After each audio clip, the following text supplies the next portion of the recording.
अस्सलाम वालेकुम दोस्तों। हमारी ये फोर्थ वीडियो है जो कि हमारा सीरीज चल रही थी, जिसके अंदर हमने 9th क्लास स्टार्ट की थी। तो ऑलरेडी हम वर्क एंड एनर्जी के बारे में पढ़ चुके हैं, ये हम प्रोसीड करेंगे। अब नेक्स्ट जो हमें पढ़ना है एनर्जी एंड पावर के बारे में पढ़ना है, जो कि हम इसी सेक्शन में स्टार्ट करेंगे। तो बेसिकली हम एनर्जी के बारे में बात करते हैं। एनर्जी क्या है? देखिए, एनर्जी जो है, एनर्जी का मतलब आपको पता ही चल गया होगा, ताकत, है ना।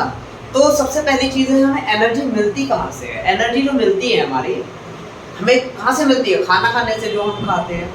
अब मान लीजिए कि आप खाना नहीं खाते हो तो आपको एनर्जी नहीं मिलेगी। बच्चे क्या करते हैं, अक्सर खाना नहीं खाते हैं, जिसकी वजह से उन्हें एनर्जी नहीं मिल पाती है। तो एनर्जी के लिए हमें फूड की जरूरत पड़ती है। इन एवरीडे लाइफ में काम करने के लिए भी वहाँ पे भी एनर्जी की जरूरत पड़ती है। तो देखिए, एनर्जी जो है उसके कई प्रकार होते हैं, जो हम आने वाले सेक्शन में भी पढ़ेंगे, इसी के बारे में कंटिन्यू करेंगे। तो इसके अंदर क्या लिखेंगे? The energy of food, the energy, जो एनर्जी है for life process, for life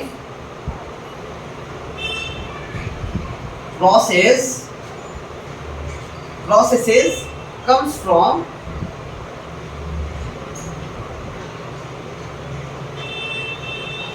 food activities, food, ठीक है,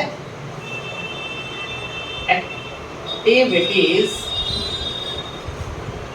like playing, singing, like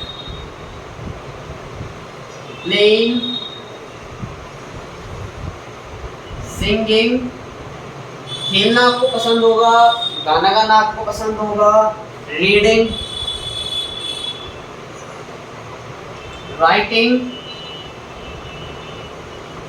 ठीक है, राइटिंग, सोच, थिंकिंग, जंपिंग, हर किसी को पसंद होती है यार जंपिंग, ठीक है। साइकिलिंग आपको बहुत पसंद होगी, साइकिलिंग, ठीक है, साइकिलिंग। इन सब चीजों में रिक्वायर हमें किस चीज की जरूरत पड़ती है? रिक्वायर्स रहती है एनर्जी। विदाउट एनर्जी आप इनमें से कोई भी काम नहीं कर सकते। तो ये सारी चीजें यानी कि हमारी कहाँ से आती है? लाइफ प्रोसेस के पार्ट होता है एनर्जी, जो कि हमें मिलती है फूड से। ओके, याद रखिएगा, खाना बहुत इंपॉर्टेंट होता है। उसके बाद आती है for doing work, for doing work energy is required, work energy is, अब देखो हमें काम करने की जरूरत पड़ती है, एनर्जी इज रिक्वायर्ड। अब देखो काम कैसे होगा? बिना एनर्जी के तो हो ही नहीं सकता है। तो यहाँ पे काम करने के लिए भी हमें किस चीज की जरूरत पड़ती है? ताकत की जरूरत पड़ती है, एनर्जी की जरूरत पड़ती है, ठीक है।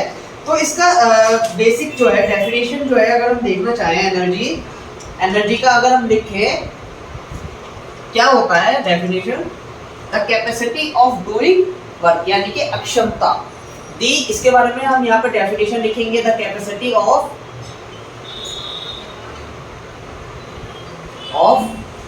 Doing work is called energy. Okay, जो कैपेसिटी है काम करने की, अक्षमता जो है एक्टिविटी, तो उसी को हम क्या कहते हैं? एनर्जी कहते हैं। देखिए, इसमें एग्जांपल्स आप लिख सकते हैं। द सन, जो सन है हमारी, is the biggest source of energy, is the biggest source of energy, ठीक है। Most of energies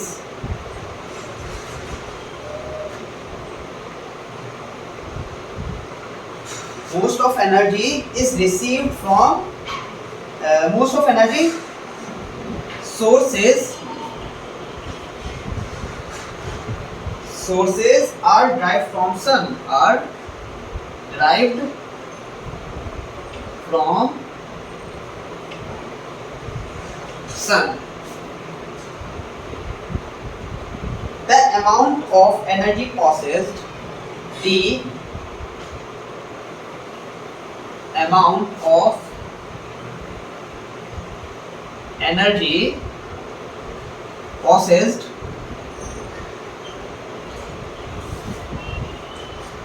by body is equal to, by a body is equal to the amount of work can do, the amount of work can, means क्या हुआ कि जो amount of energy process करती है by body के द्वारा वो किसके इक्वल होती है, अमाउंट ऑफ वर्क, यानी कि जितनी ज्यादा एनर्जी उतना ज्यादा वर्क। बेसिकली यही है इसका मतलब। देखिए आगे बढ़ते हैं इसमें ही।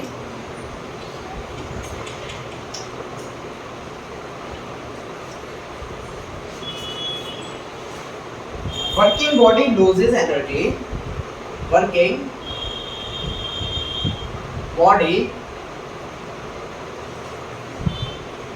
losses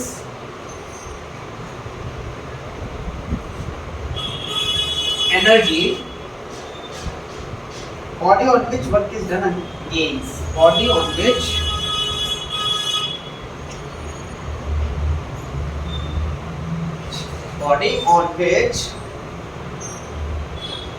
work is done, work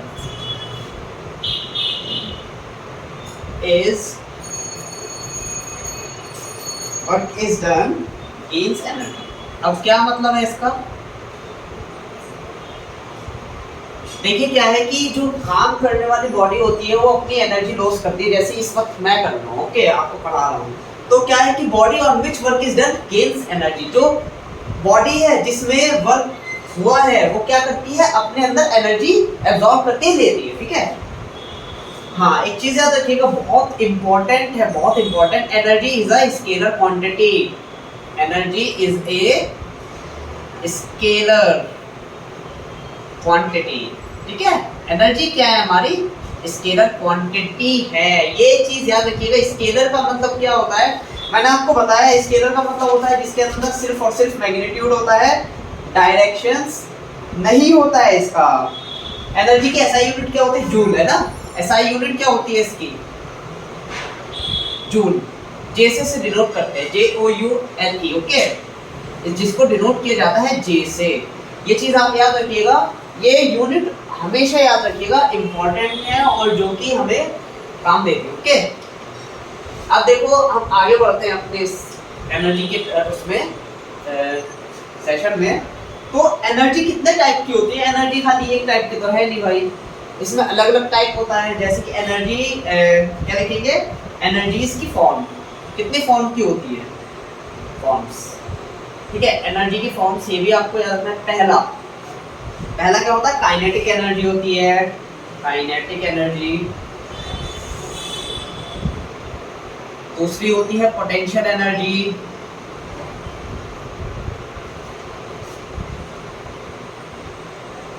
तीसरी होती है मैकेनिकल एनर्जी,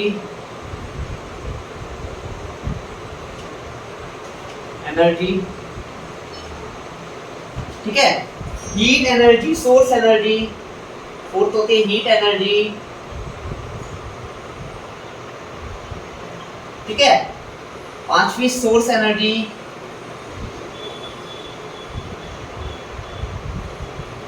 ठीक है, सोर्स एनर्जी हो गया। न्यूक्लियर एनर्जी, बहुत सारी एनर्जीज होती हैं, ओके, न्यूक्लियर एनर्जी हो गई। तो ये इसकी फॉर्म्स होती है, ठीक है। तो बेसिकली इतने सारे फॉर्म्स हैं जो कि आप हायर क्लासेस में जाके पढ़ेंगे। फिलहाल हम इसके बारे में बात करते हैं कि ये हैं क्या चीज़ें आखिर। अब देखिए आगे बढ़ते हैं अपने यूनिट पे। पहले देखते हैं मैकेनिकल एनर्जी क्या होता है, मैकेनिकल एनर्जी का मतलब क्या होता है, मैकेनिकल एनर्जी, ठीक है।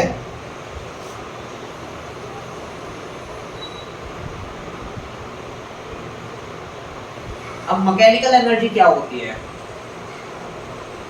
मैकेनिकल होती है sum of kinetic energy, sum of kinetic energy, मैं इसको शॉर्ट में लिख रहा हूँ, ओके।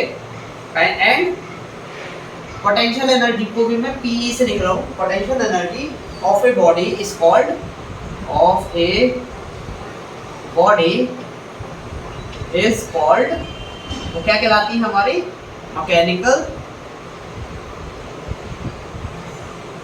Energy, okay. जो सम होता है यानी कि kinetic energy plus potential energy, वो हमारी किसके इक्वल होती है, मैकेनिकल एनर्जी। अभी हम मैकेनिकल वो सॉरी पोटेंशियल एनर्जी और काइनेटिक एनर्जी को भी डिटेल में पढ़ेंगे। देखिए एक और है इसी में ही, the energy possessed, the energy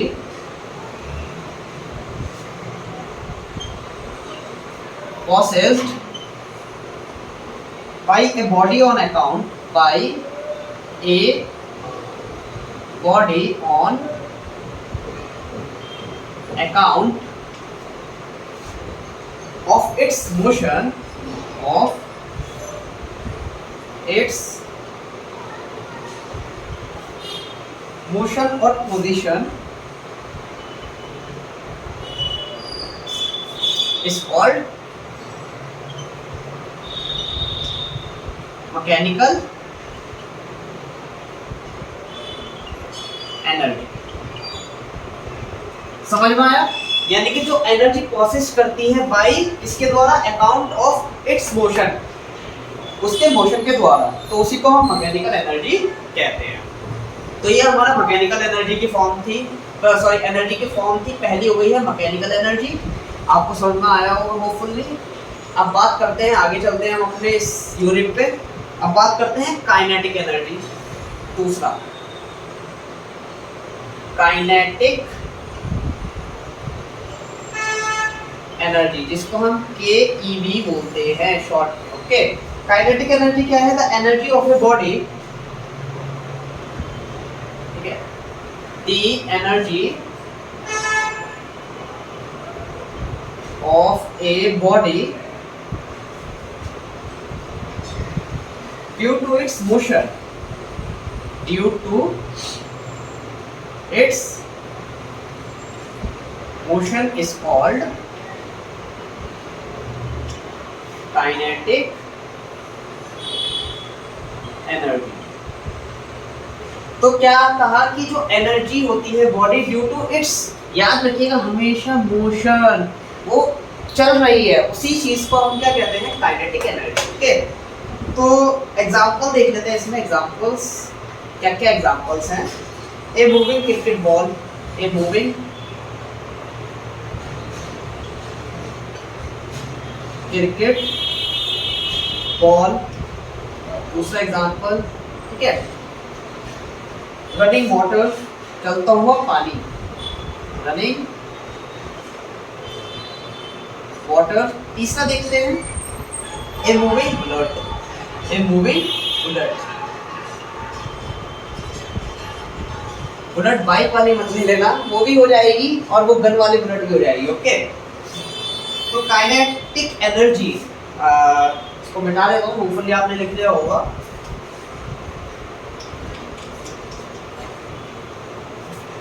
देखिए काइनेटिक एनर्जी क्या है हमारी, so the kinetic energy, so the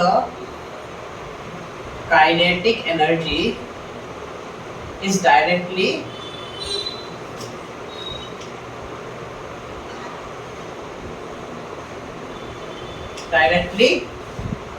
proportional to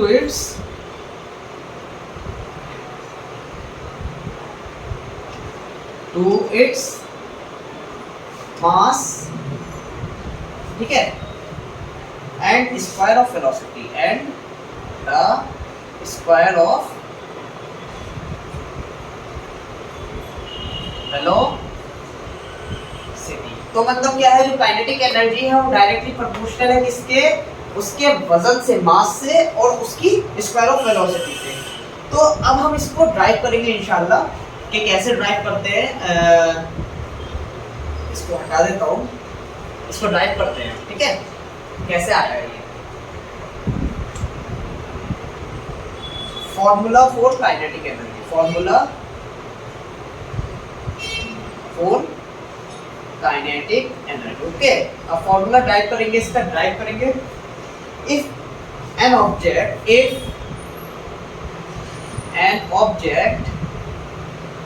having mass and moving with uniform velocity,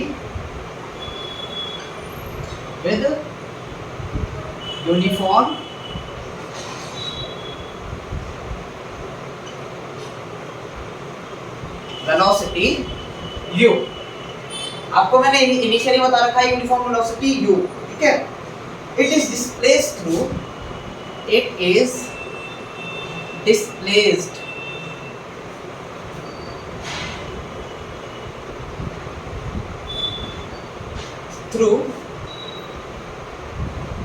a distance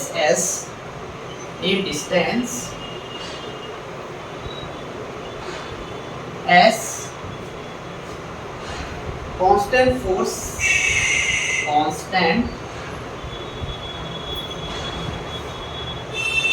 F act लग रहा है on it in the direction of displacement, in the direction of displacement।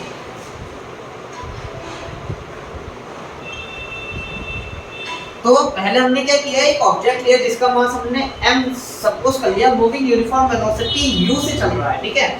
It is displaced हुआ through a distance s से, constant force f act on it, यानी कि constant force लग रहा है उस पे, कितना लग रहा है f, ठीक है, act on it in the direction of displacement की डायरेक्शन में लग रहा है, ठीक है। आगे बढ़ते हैं।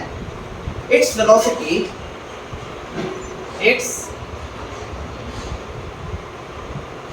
वेलोसिटी जो है चेंजेस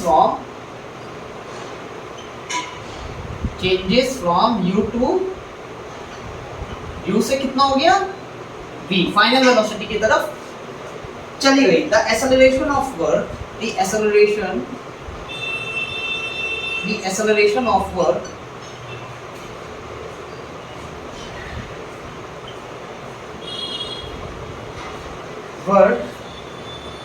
done, तो W बराबर F क्रॉस S, ठीक है, फोर्स इनटू अकॉर्डिंग टू, और हम क्या जाते हैं according to second law of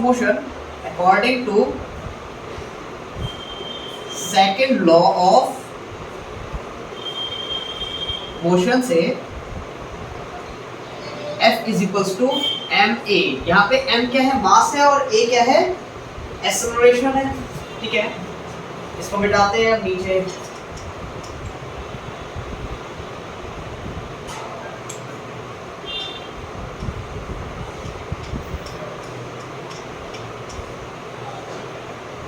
ठीक है। अकॉर्डिंग टू थर्ड लॉ, आप साथ में उतारिए कर लीजिए, क्योंकि फिर according to third law, third equation law, relationship between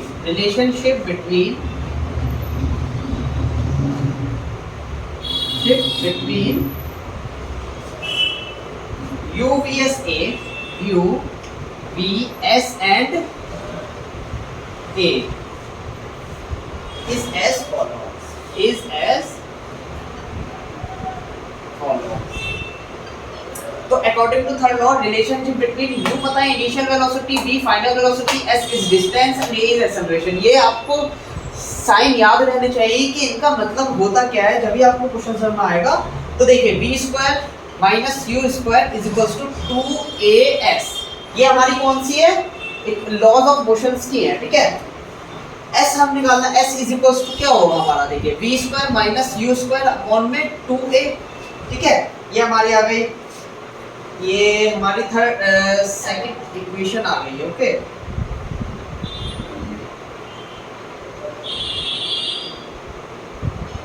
हमारी जो पहली इक्वेशन थी, याद रखिएगा पहली इक्वेशन क्या थी हमारी, पहली इक्वेशन जो थी हमारी W is to F cross S, ये हमारी फर्स्ट इक्वेशन थी, उसके अंदर फर्स्ट डाल दीजिएगा, और F इज टू ma, ये हमारी सेकंड इक्वेशन थी, आप सेकंड डाल लीजिएगा।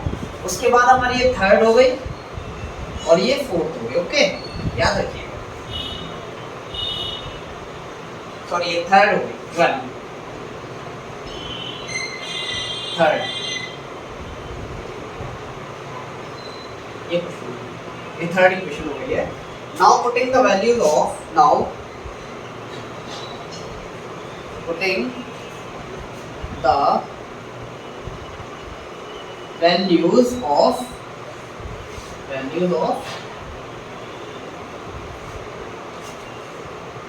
F and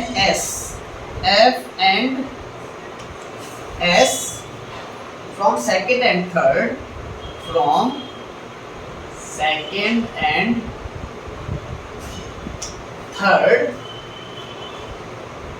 and now putting the values of F and S, ठीक है, इन इक्वेशन नंबर फर्स्ट में रख देते हैं, इन इक्वेशन फर्स्ट। तो W बराबर F के हमने क्या निकाला है, F इज इक्वल टू क्या होता है ma इनटू में हमारे पास S क्या है, v square minus u square upon में 2as, okay sorry a, 2a, तो a से यहाँ a कट जाएगा, ये कितना जाएगा m v square minus u square upon में 2, ठीक है। अब 1/2 हम कॉमन ले लेते हैं इधर की तरफ से, 1/2 m v square minus u square, okay. अब यहाँ पे रफ वर्क कर लेते हैं,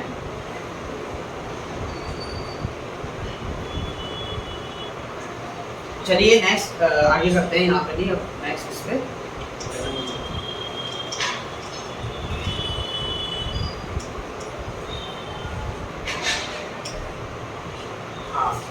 तो हमारे पास जो इक्वेशन निकल के आई थी, हमारी क्या आई थी, W बराबर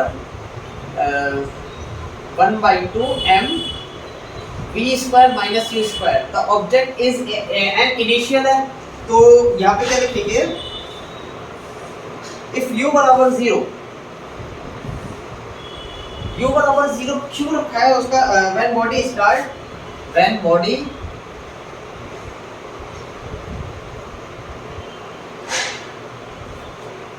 स्टार्ट मूविंग फ्रॉम रेस्ट, इसकी ये आप कंडीशन लिख दिया, मूविंग फ्रॉम रेस्ट, ठीक है, क्योंकि वो इनिशियली जो है स्टार्ट किया है उसने चलना बॉडी ने, तो इसी केस की वजह से हमारा जो है u 0 लग जाएगा। तो W बराबर 1/2 m v स्क्वायर माइनस 0 का स्क्वायर क्या होता है, 0 होता है, तो ये हमारा किसके इक्वल हो गया, 1/2 m v स्क्वायर, और यही हमारी जो है कन्वर्ट हो जाएगा काइनेटिक एनर्जी में, वर्क डन हमारा किस में कन्वर्ट हो गया, काइनेटिक एनर्जी में, तो ये आ गया हाफ एम वी स्क्वायर, और जो कि हमें यही निकालना था, ठीक है, काइनेटिक एनर्जी।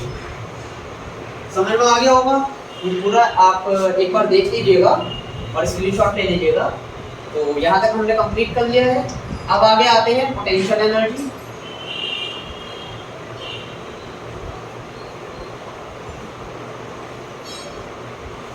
ठीक है,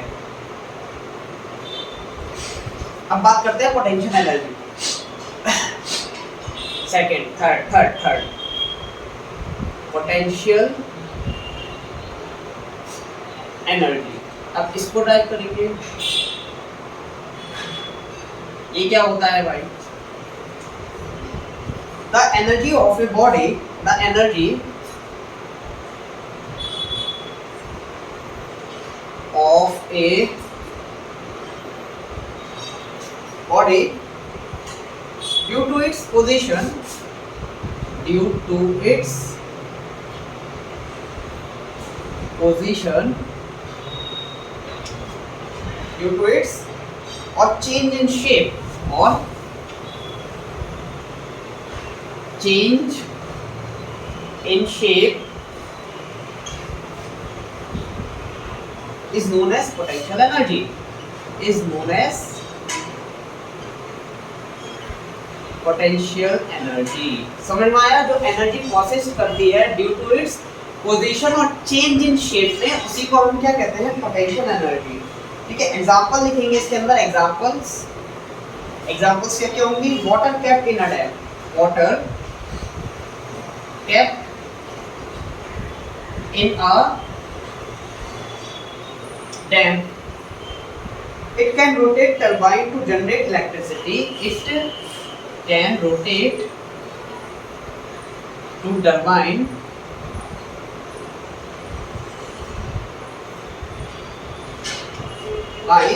to generate electricity,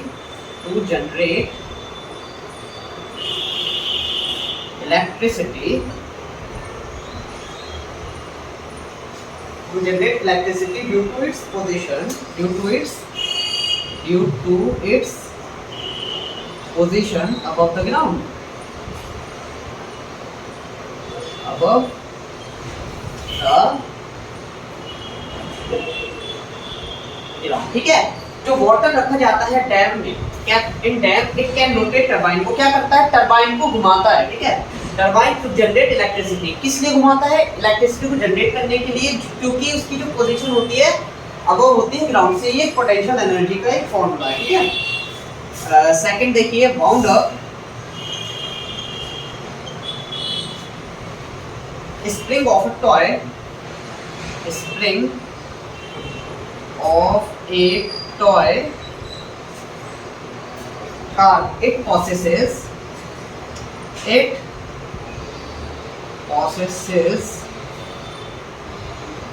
which is released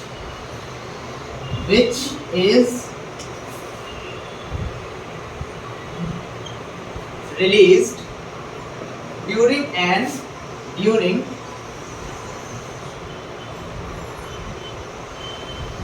an unwinding of strings, unwinding of string, therefore toy car moves, therefore toy car moves। देखिए क्या है कि bound up spring of A toy, हम जब बांधते हैं कार का टॉय जो होता है, it processes which is release during an unwinding of spring, जब उसको हम अनवाइंड करते हैं तो क्या होता है, टॉय कार चलने लगती है। क्यों? क्योंकि उसकी वजह से, हाइट की वजह से।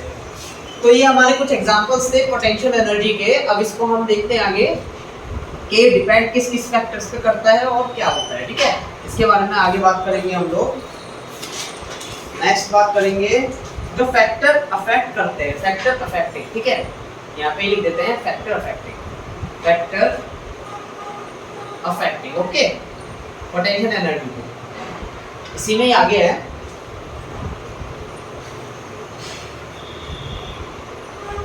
पोटेंशियल एनर्जी जो होती है, potential energy is directly proportional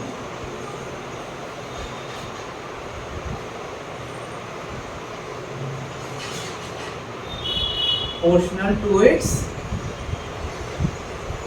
इसके प्रोपोर्शनल होती है टू, डायरेक्ट टू मास। ठीक है, पहला ये हमारा जो है पोटेंशियल एनर्जी इस डायरेक्टली प्रोपोर्शनल होती है m। ठीक है, अब बात करते हैं आगे। Potential energy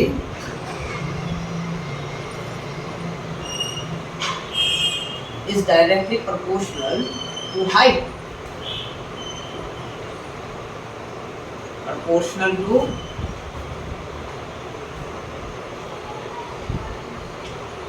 to height। तो क्या हुआ कि पोटेंशियल एनर्जी जो हो गई डायरेक्टली प्रोपोर्शनल हाइट। ठीक है,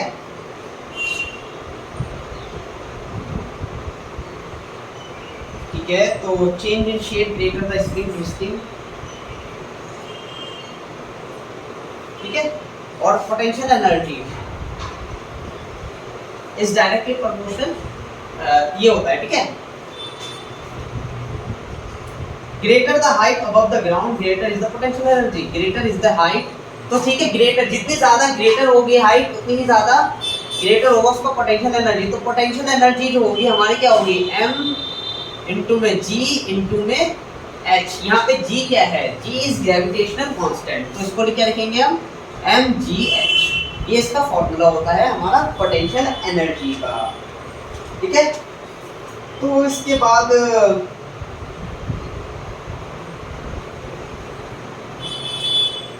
तो ये हमारा हो गया पोटेंशियल एनर्जी, यानी कि कोई भी ऑब्जेक्ट है जिसके पास कुछ हाइट है, कुछ वेट है, तो वो क्या होगा, हमारा एक पोटेंशियल एनर्जी क्रिएट करेगा। उसके लिए हाइट इंपॉर्टेंट है कि हाइट, अगर हाइट पे है कोई ऑब्जेक्ट वो पोटेंशियल एनर्जी कहलाएगा। ओके, अब बात करते हैं, आगे चलते हैं अपना।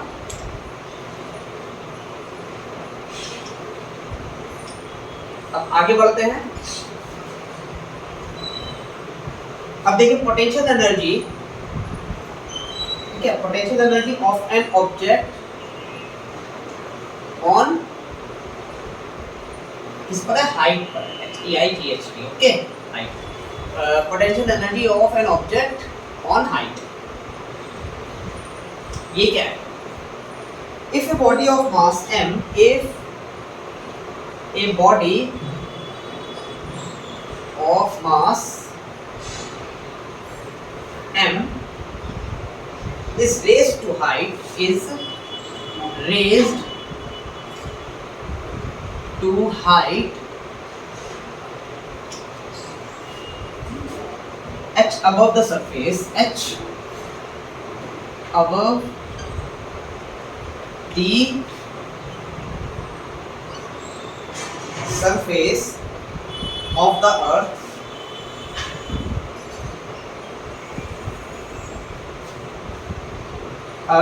the gravitational pull, the gravitational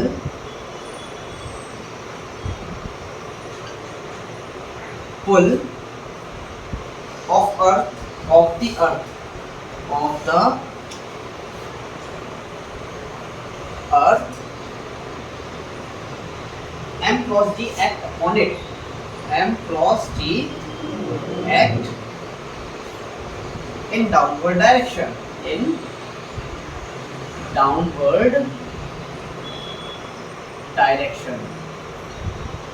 तो मतलब क्या है कि अगर एक बॉडी जिसके पास मास है m, उसको हम कुछ हाइट तक ले जाते हैं, above the surface of the earth से ऊपर ले जाते हैं, तो क्या होगा, ग्रेविटेशनल पुल लगेगा उसके ऊपर, यानी कि नीचे की तरफ वो खींचेगा, ठीक है। तो अर्थ का m cross g act in downward direction, नीचे की तरफ लगेगा उस ऑब्जेक्ट के ऊपर, ठीक है, बॉडी के ऊपर या ऑब्जेक्ट के ऊपर। To lift the body, we have the body, we have to do work, we have to do work against the force of gravity, against the force of gravity। अब इसमें क्या कहा गया है कि अगर हमें उस बॉडी को ऊपर ले जाना है तो हमें क्या करना पड़ेगा, काम करना पड़ेगा, किसके अगेंस्ट, फोर्स ऑफ ग्रेविटी, यानी कि उस ग्रेविटी के अगेंस्ट हमें उस पर काम करना पड़ेगा। This work is stored, this work is stored in the body as, in the body as potential energy, ठीक है। तो ये हमारा क्या हो जाएगा, वर्क जो है स्टोर हो जाएगा पोटेंशियल एनर्जी की टर्म्स में। दस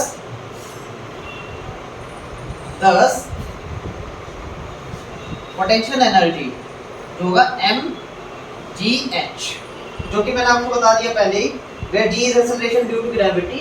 तो हमारा ये कंप्लीट हो गया अल्हम्दुलिल्लाह। अब हम ये आप एक बार देख लीजिएगा, समझ में आ गया होगा। अब आगे प्रोसीड करते हैं हम इसको।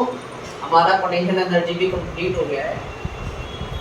देखिए सोलर एनर्जी क्या होता है, मैं आपको ऐसे ही बता देता हूँ। सोलर एनर्जी जो हमें पैनल्स के थ्रू मिलती है, सन जब सोलर पैनल पे पड़ता है तो वहाँ पे एक एनर्जी क्रिएट होती है जिसको हम सोलर एनर्जी कहते हैं। हीट एनर्जी कहाँ से मिलती है, हमें हीट से प्रोवाइड होती है। तो ये सारी न्यूक्लियर एनर्जी कहाँ से मिलती है हमें, वो इलेक्ट्रॉन प्रोटॉन वगैरह के केस से हमें वहाँ से न्यूक्लियर एनर्जी मिलती है। तो बेसिकली ये सारे एनर्जीज हैं जिनकी डेफिनेशन है, बस आपको ये दो याद रखनी है, काइनेटिक एनर्जी, पोटेंशियल एनर्जी और मैकेनिकल एनर्जी क्या होता है मैंने आपको बता दिया है। अब आगे बढ़ते हैं हम लोग अपने law of conservation of energy. Exactly, law of conservation of energy, this is very important. Okay, law of conservation of energy, law of conservation of energy. देखो पहले मैं आपकी डेफिनेशन लिख देता हूँ, उसके बाद मैं आपको बहुत अच्छे तरीके से समझाता हूँ मतलब क्या होगा इसका। whenever सबसे पहले आप लिखिएगा इसके अंदर, energy can neither be created, energy can neither be created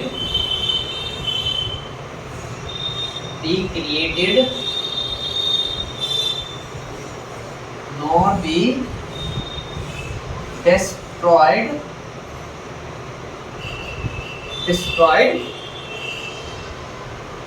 ठीक है।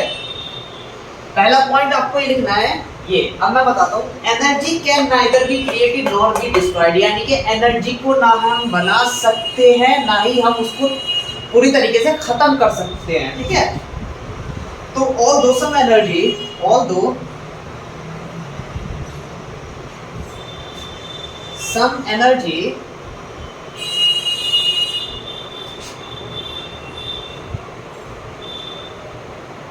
सॉरी ये लिखिएगा उससे पहले ये मत लिखिएगा, ये लिखिएगा उसके बाद ये लिखिएगा। देखिए क्या लिखेंगे, whenever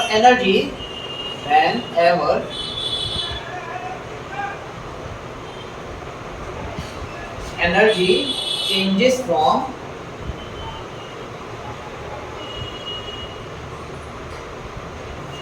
one form to another form, one form to another form, the total amount of energy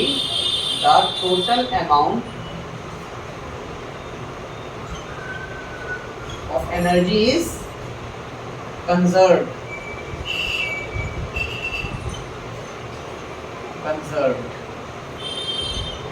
तो मतलब क्या हुआ इसका, मतलब हुआ कि whenever एनर्जी चेंज होती है एक फॉर्म से दूसरी फॉर्म में, जो टोटल अमाउंट ऑफ एनर्जी रहती है वो कंजर्व रहती है। मतलब क्या हुआ कि हमारी जो एनर्जी रहती है वो कंजर्व तो रहती है एक फॉर्म से दूसरी फॉर्म में चेंज होने की वजह से, ठीक है।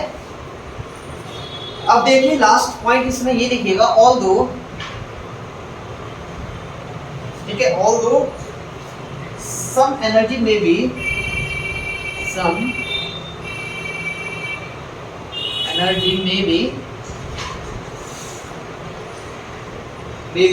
wasted during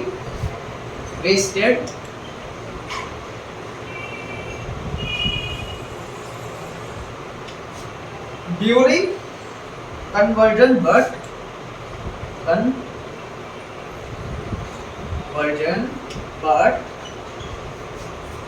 the total energy of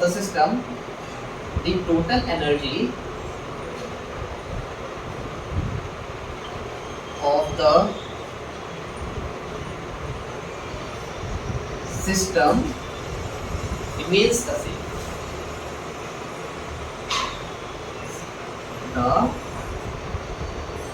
देखिए सबसे पहली चीज है, इसका मतलब ये हुआ कि although some energy may be wasted, यानी कि वेस्ट तो होती है जब वो एक फॉर्म से दूसरी फॉर्म में जाती है, तो वहाँ क्या होता है, टोटल एनर्जी जो रहती है हमारी कंजर्व रहती है, बट चेंज होने की वजह से क्या है वो थोड़ा सा वेस्ट हो जाती है, बट पूरी तरीके से डिस्ट्रॉय नहीं होती है। ओके, ये समझ में आ गया होगा आपको।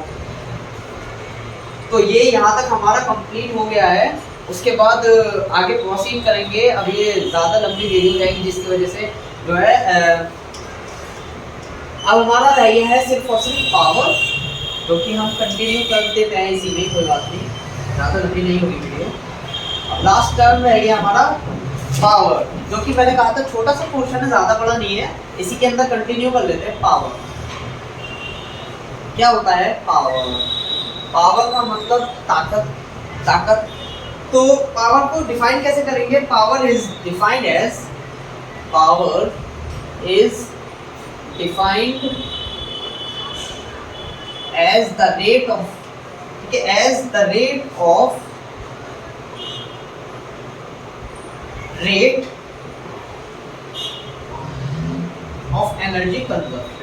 energy consumption. ठीक है, power is defined as the rate of energy consumption. Power is equals to power को हम किससे डिनोट करते हैं? P से करते हैं, वर्क डन अपॉन में टाइम. ओके, हाँ, the rate of doing work is called power. जो जिस रेट से, इसको एक तरीके से ऐसे भी ले सकते हैं, the rate of doing work is called the rate of doing work is called power. Okay, जिस rate, the rate of doing work is called power, जो कि यही होता है हमारा power. Okay, SI unit power. हाँ, एसआई यूनिट हमेशा याद रखिएगा, SI unit joule per second है ना. एसआई यूनिट ऑफ पावर क्या होती है? एसआई यूनिट ऑफ पावर जो होती है जूल पर सेकंड. देखिए, जूल और सेकंड के यूनिट है हमारे. जूल होती है वर्क डन की और पावर उसकी टाइम होती है सेकंड की. अब आगे बढ़ते हैं, इसमें पावर समझ में आ गया होगा.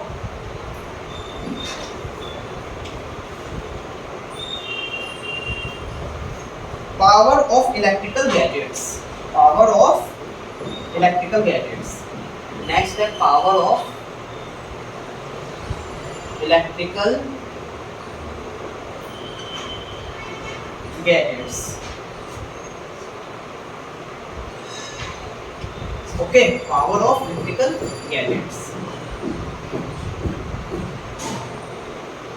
ठीक है. The power of an electrical appliance, the power of an electrical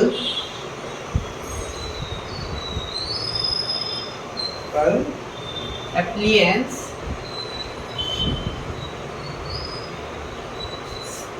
tells us the rate at which electrical energy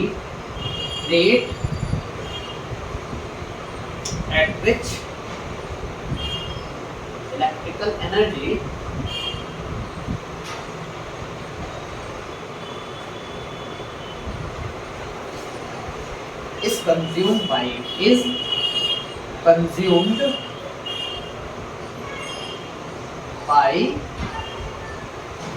it.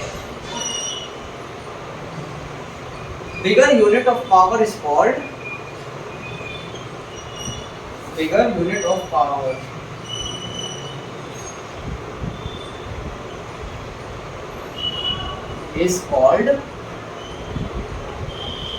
क्या कहलाती है? किलोवाट.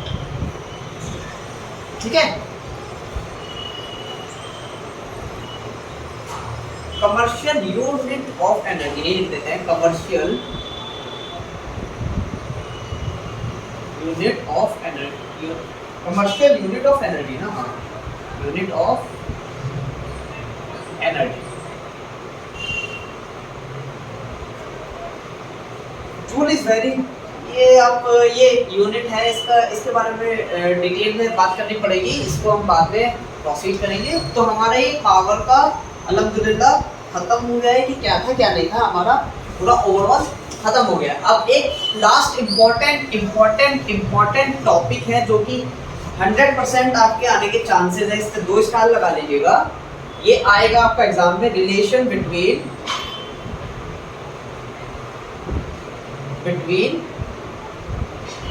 इसके बीच में किलोवाट आवर एंड जूल. ये आप इसमें 4 स्टार लगा दीजिए. ये बहुत इंपॉर्टेंट टॉपिक है आपके क्वेश्चंस के रिगार्डिंग. ओके, ये आपको करना ही है. ठीक है, तो देखिए 1 kilowatt is the amount. 1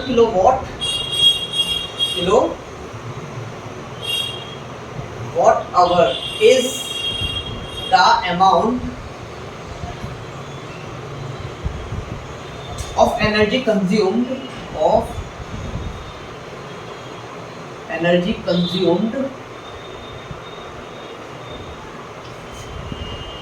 at the rate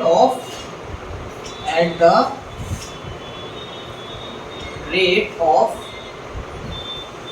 1 kilowatt for 1 hour. 1 kilowatt for 1 hour.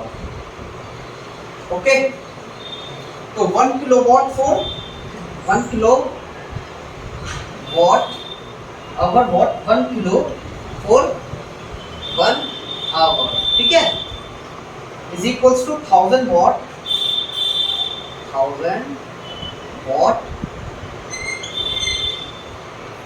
for 1 hour, तो 1000 watt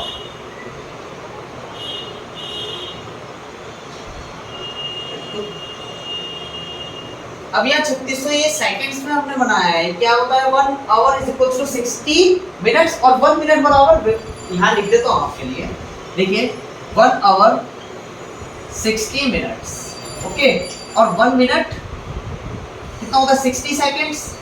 अब हमें 1 आवर को डायरेक्टली 1 सेकंड में सेकंड्स में कन्वर्ट करना है, तो 1 आवर कितना हो जाएगा 3600 सेकंड्स।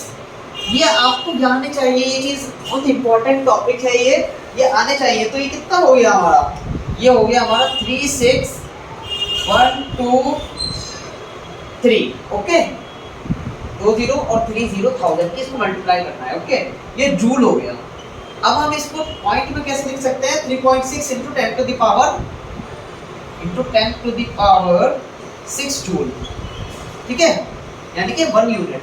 ये आप इम्पोर्टेंट है, ये आएगा एग्जाम में। देखिए मैं आपको समझा देता हूँ क्या है इसका मतलब।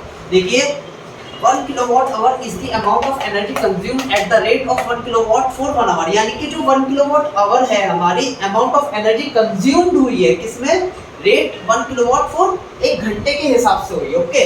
तो 1 किलोवाट बराबर कितना है 1 किलो फॉर 1 आवर, 1 किलो, और 1 किलो बराबर 1000 वॉट होता है, ओके, 1 किलो बराबर 1000 वॉट। ये याद रखिएगा आप, ये बहुत ही इंपॉर्टेंट है, ओके। 1 किलो वॉट बराबर 1000 वॉट, और 1 आवर को हमें सेकंड्स में चेंज करना पड़ेगा, तो 1 आवर बराबर 3600 सेकंड्स, ओके। तो इसको हम मल्टीप्लाई करेंगे कितना आएगा, इसको हम ऐसे लिख सकते हैं 3.6 into 10 to the power 6 joule, जो कि 1 यूनिट होता है। और आपका ये चैप्टर यहाँ पे अल्हम्दुलिल्लाह कंप्लीट हो गया है। जो भी आपकी क्वेरीज हो या फिर कोई भी क्वेश्चन हो, आप मुझे कमेंट में बता दीजिएगा। इंशाल्लाह अब हम नेक्स्ट वीडियो निकालेंगे जो कि साउंड पर बेस्ड रहेगी, तो आने वाले सेक्शन में उसके ऊपर भी वीडियोस बनाएंगे। तो जब तक के लिए थैंक यू।